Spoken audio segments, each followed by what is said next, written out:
श्री गणेश जी महाराज व लक्ष्मी मैया की जय। माँ पार्वती और भोलेनाथ की जय। छठ पूजा विधि पूजन। छठ पूजा को सूर्य षष्ठी, छठ पर्व, डाला पूजा, डाला छठ और छठी के नाम से ही अनेक नाम से माना जाता है, क्योंकि बात ईश्वर की हो रही है, सूर्य देवता की हो रही है और वो शक्ति जो जीवन के बच्चों के लिए, भाइयों के लिए, परिवार के लिए, तो इसमें माँ का नाम है छठ मैया। छठ पूजा। छठ पूजा 4 दिनों तक चलती है।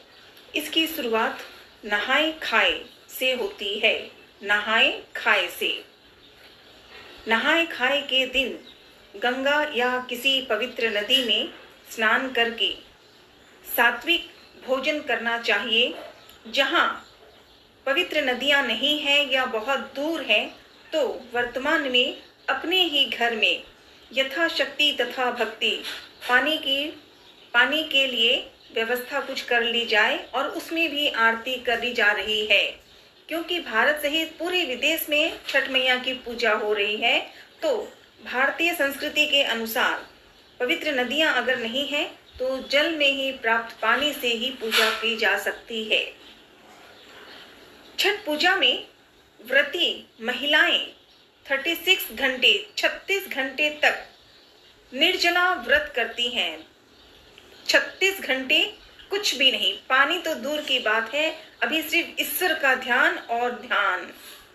छठ पूजा में डूबते और उगते, पहले शाम को सूरज जब डूबता है उसके पहले से खड़े रहना है और पूजा करनी है, और फिर अगले दिन सुबह सूर्य को अर्घ्य दिया जाना होता है।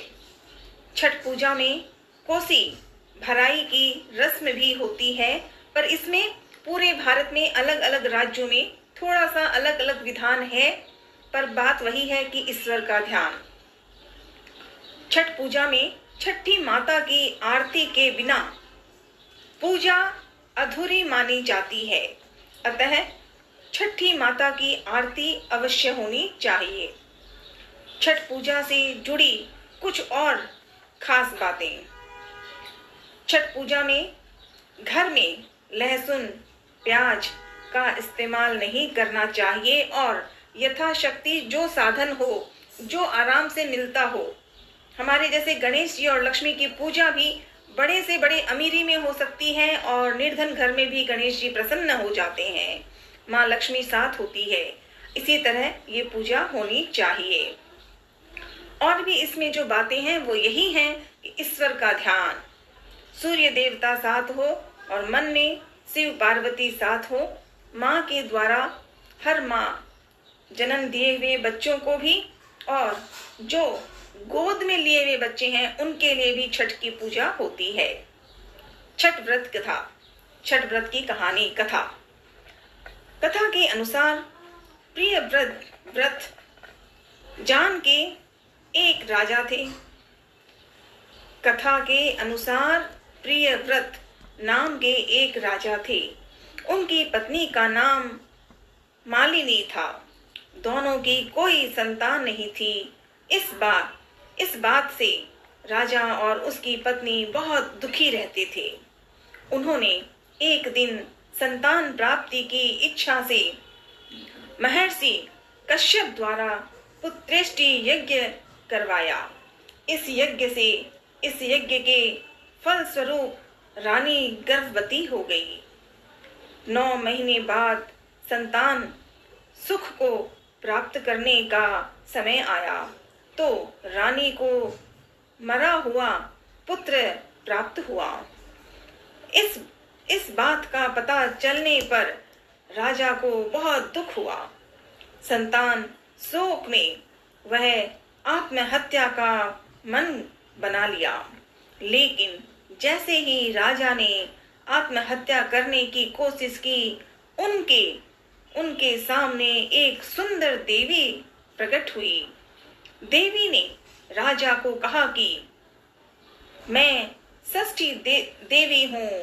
देवी ने खुद कहा कि मैं मैं षष्ठी देवी हूँ, मैं लोगों को पुत्र का सौभाग्य प्रदान करती हूँ। इसके इसके अलावा जो सच्चे भाव से मेरी पूजा करता है, मैं उसके सभी प्रकार के मनोरथ को पूर्ण कर देती हूँ। यदि तुम मेरी पूजा करोगे तो मैं तुम्हें पुत्र रत्न प्रदान करूंगी।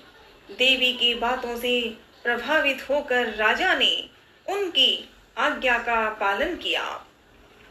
राजा और उनकी पत्नी ने कार्तिक शुक्ल की षष्ठी तिथि के दिन देवी षष्ठी की पूरे विधि विधान से पूजा की। इस पूजा के फलस्वरूप उन्हें एक सुंदर पुत्र की प्राप्ति हुई। तभी से छठ का पावन पर्व मनाया जाता है। छठ मैया की जय हो। छठ व्रत के विषय में जो बातें, जो पूजा की विधि, जो कथा, जो कहानी इसमें दी गई है वो यही है कि मन से ईश्वर को विश्वास रखना है। हालांकि छठ पूजा पर और भी अलग अलग भाषाओं में कथाएं हैं, कहानियां हैं। कुछ कहानियां महाभारत की कथा से जुड़ी हुई भी है। तो ये अर्थ ये है कि मन को याद करने का रास्ता बहुत है। किसी एक रिश्ते को, विश्वास से रास्ते को याद करके, ईश्वर का ध्यान रख करके जैसी सुविधा हो, फिर चाहे नदियों में जाकर पूजा करना है, व्रत करना है। हाँ, व्रत और पूजा वो करनी है। पूजा का सामग्री जो भी आवश्यक होता है वो है ईश्वर को याद करना। छठ व्रत के संदर्भ में एक अन्य कथा भी सुनी गई, मैंने पूरी याद नहीं पर है। इसके अनुसार जब पांडव महाभारत की कथा जो कही अनुसार, इस कथा के अनुसार जब पांडव अपना सारा राजपाट जुए में हार गए थे। महाभारत में पांडव के साथ कथा भी तो अलग अलग हुई थी ना, कौरव और पांडव। तो पांडवों को छठी व्रत के नाम पर ये आया कि राजपाट में जुए से हार गई थी और उसी के इस जो पत्नी है वहां की द्रौपदी ने छठ व्रत रखा था, पूजा की थी। जो इस कथा में कही गई है तरीका वही है करने का, वो की है।